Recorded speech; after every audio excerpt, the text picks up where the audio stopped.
बिस्मिल्लाहिर्रहमानिर्रहीम। Live with Aftab Ali Baig के साथ आप तमाम दोस्तों की खिदमत में हाजिर हूँ। आज एक छोटी सी क्लिप विदाउट माइक, हम एक जनरलाइज तरीके से मैं एक प्रोग्राम करने जा रहा हूँ, छोटा सा मोटिवेशनल जिसको कह सकते हैं। उस हवाले से मेरे साथ आज जो शख्सियत बैठे हैं, इमरान भट्ट साहब बेसिकली ग्राफिक डिज़ाइनर है और एक प्राइवेट ऑर्गेनाइजेशन में ग्राफिक डिज़ाइनिंग का काम करते हैं और काफ़ी अरसे से यहाँ कर रहे हैं, 10-15 साल से। तो आज जो हमारी जो डिस्कशन होगी वो सिर्फ एक दो चीज़ों को सामने रखते होगी। एक तो इनकी प्रोफेशनल लाइफ तो है ही है, लेकिन प्रोफेशनल लाइफ के साथ साथ जो इनकी सेहत है, मोटापा है, उसने उनकी ओवरऑल ज़िंदगी में क्या नेगेटिविटी पैदा की थी। अमूमन हम देखते हैं कि बहुत ज़्यादा लोग कॉन्शियस होगा, उस हवाले से हम बात करेंगे। तो अस्सलाम वालेकुम इमरान साहब। वालेकुम अस्सलाम। कहाँ से है और किधर से हैं सर? मैं गुजरात से हूँ और मुझे तकरीबन यहाँ पे 15 साल हो गए। 15 साल हो गया। जी। तो ग्राफिक डिज़ाइनिंग का ही ग्राफिक डिज़ाइनिंग। तो सर आप अपनी माशाल्लाह आपकी कद काट हाइट भी है, उसके साथ आप हेल्दी माशाल्लाह हैं, जो आप बता रहे थे कि भाई इस तरह की इश्यूज थी आपके साथ। हाँ बिल्कुल। पहले 2 साल तो मुझे बहुत ज़्यादा एहसास कमतरी का शिकार था मैं, लेकिन फिर बाद में कुछ ऐसा हुआ जिसकी वजह से मैं बेहतर हो गया। ये क्या वजूहत थी, किस चीज़ के? वैसे ही मैं सोचता था कि शायद लोग मेरी तरफ ही देख रहे हैं और कोई बंदा आपस में भी बात करता था तो लगता था कि शायद मेरी बात हो रही है। तो फिर क्या करते थे, किस तरह होते थे? बस फिर मैं कमरे से बाहर ही नहीं निकलता था। अच्छा। बहुत कम लोगों की नजरों में आना और वैसे ही अंदर ही बैठे रहना ऑफिस में।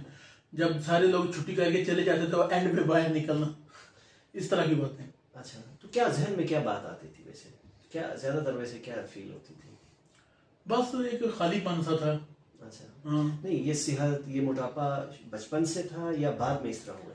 बचपन में मैं ठीक था, लेकिन अब मुझे साल तो याद नहीं कौन सा था, मेरा अपेंडिक्स का ऑपरेशन हुआ और इन्फेक्शन फैलने के बाद ये पेट जो है ना बढ़ गया। हाँ। तो अभी आपका वेट कितना है वैसे? मेरा 140 है। 140 है। और चले तो सर, नहीं आप ऑफिस से बाहर नहीं जाते थे, लोगों से बहुत कम मिल, तो कैसे अपना प्रोफेशनल लाइफ आप गुजारते थे? गांव जाते, इधर उधर आना, ये सारे कैसे होते थे सर? बस मुझे यूं ही लगता था कि लोग मेरे ही बारे में बात कर रहे हैं सारे, इसलिए मैं ज्यादा देखते ही नहीं था किसी की तरफ। अच्छा, तो क्या टर्निंग पॉइंट क्या था, किसने आपको मोटिवेट किया और क्या? यहाँ पे हमारे एक डॉक्टर साहब हैं, इधर IMDC में हुआ करते थे, डॉक्टर उस्मान। वो भी मेरी तरह मोटे ही थे, लेकिन उनका कद वो छोटा था। अच्छा, मोटे थे। हाँ, लेकिन वो उनको किसी किस्म की सांसें कमतरी का वो शिकार नहीं थे। अच्छा। हाँ, उन्होंने मुझे समझाया फिर कि यार जिंदगी जो है ना वो खुश रहने का नाम है। कैसे समझाया? बस उसने फील कैसे किया कि आपको कैसे उसने देखा या क्या? वो हमारा हो रहा था, इवेंट था स्पोर्ट्स वीक का। ठीक है। तो उसने मुझे देखा तो मैं एक कोने में बैठा हुआ था। अच्छा।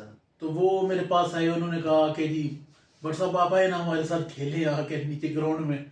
तो जब इतने सारे लोग बैठे हों, दरमियान में आप खेल रहे हैं और आप एहसास कमतरी का भी शिकार हैं, तो वो बड़ा मुश्किल था मेरे लिए। तो मैं नहीं गया ना। फिर उन्होंने मुझे पूरे तरीके से समझाया कि यार ये कोई बात नहीं है, मोटापा है तो कोई बात नहीं, आप बस इस चीज़ से बाहर निकलें किसी तरीके से। और उस एहसास कमतरी वाले एहसास से बाहर निकलते निकलते भी मुझे 2 साल लगे। 2 साल लगे? या वाकई में कोई टोन करते थे या आपको लगता था?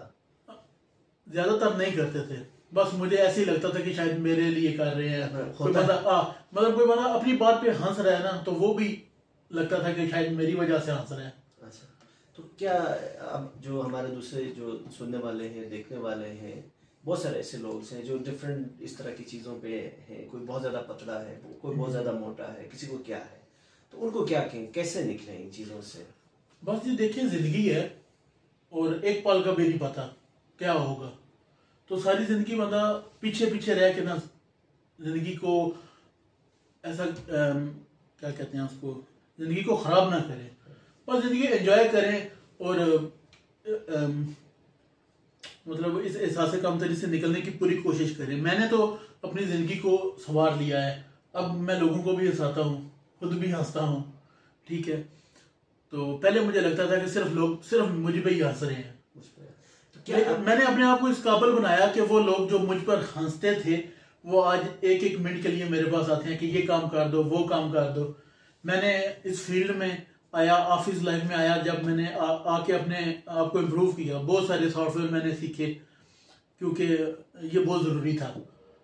और जो बंदे मेरे पास आते गए तब मैं ज़रा निखरता रहा दिन ब दिन, और आज मैं बहुत खुश हूँ। मतलब मैं तंग ही हूँ क्योंकि मोटापा बहुत बुरी चीज़ है, एक दफ़ा जो बढ़ जाता है वो कभी कम नहीं होता। और इसके साथ आपको कोई और बीमारी शुमारी भी लगती है कि नहीं? पहले तो मुझे कुछ भी नहीं था, बस पिछले 2 सालों में बहुत ज़्यादा टेंशन लेने की वजह से मुझे शुगर हो गई है। शुगर हो गई। तो सर आप क्या, एक चीज़ आप मुझे बताएं, अभी का ज़िंदगी और उस टाइम की ज़िंदगी को आप देखते हैं, हाँ। क्या फील होता है, क्या गलतियाँ की थी, वैसे क्या गलतियाँ नहीं करनी चाहिए? बस वही, जैसे मैं देखता था कि लोग हंस रहे हैं, वो अपनी बात पे हंस रहे होते थे, मुझे लगता था मेरी तरफ देख के हंस रहे हैं। वैसे पहनावे में भी थोड़ा सा फर्क आ गया है, और भी बहुत सारी चीजें हैं। मैं अब ज्यादा गौर नहीं करता लोगों की बातों पे, और खुश रहता हूँ बस। मैं जो हूँ जिस तरह हूँ। हाँ, खुश हूँ बस। क्या आखिरी पैगाम क्या देंगे, जिस तरह की बहुत सारे लोगों की बहुत सारे इश्यूज है जो अमूमन हम देख रहे हैं कि भाई लोग ये कह रहे हैं, वो ये कह रहा है, मेरे सेहत ये है, मैं मोटा हूँ, मैं फला हूँ, मैं XYZ हूँ, कद छोटा है, उन लोगों के लिए आप क्या कहेंगे सर? बस यही कहूंगा कि खुश रहे जिंदगी में। अच्छा। और किसी मतलब गैर जरूरी बात पे तवज्जो देने की जरूरत ही नहीं है। कोई कुछ कहे तो कहे, अगर कोई कहता है तो ठीक है, कहता रहे। अपने मुंह से लोग 1000 बातें कहेंगे, अब 1000 बातों का अब जवाब देने लगेंगे तो जिंदगी गुजर जाएगी जवाब देते देते। बस खुश रहें, कोशिश करें कि इग्नोर करें हर चीज को।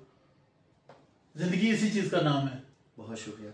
अच्छा, हम आज यहाँ बैठे हुए थे, कोई ऑफिशियल काम के हवाले से बात कर रहे थे, तो बात यहाँ चली कि इस तरह की सिचुएशन से मैं गुजरा, और इस तरह तो बहुत सारे लोगों को मैंने देखा, बहुत सारे दोस्तों को मैं जानता हूँ, खुसूसन फीमेल, मेल, और इस तरह बच्चों को भी मैंने देखा है कि कद छोटा हो तब भी उनको इशू, मोटापा हो तब भी इशू, कपड़ों से लेकर हर चीज़ तक का इशू आ रहे हैं। तो इमरान साहब ने भी इस सर्कल से गुजरे, इस पूरी सिचुएशन से गुजरने के बाद इनको 2 साल, फिर पता नहीं कितना अर्सा उससे ज़्यादा लगे, रिकवर हुए, अब माशाल्लाह बहुत अच्छी तरीके से प्रोफेशनल का शुक्र अदा करते हैं, क्योंकि दी हुई ज़ात वही है, और जो कमी पेशी दी है वो भी उसी की तरह से है। लेकिन माशरा, सोसाइटी ऐसे हमने डेवलप किए हैं कि जहाँ हम अपने आप को अच्छा और दूसरों को उस अंदाज से देखने की कोशिश करते हैं, या माशरे में हम उनको एक्सेप्ट करने की कोशिश नहीं करते हैं।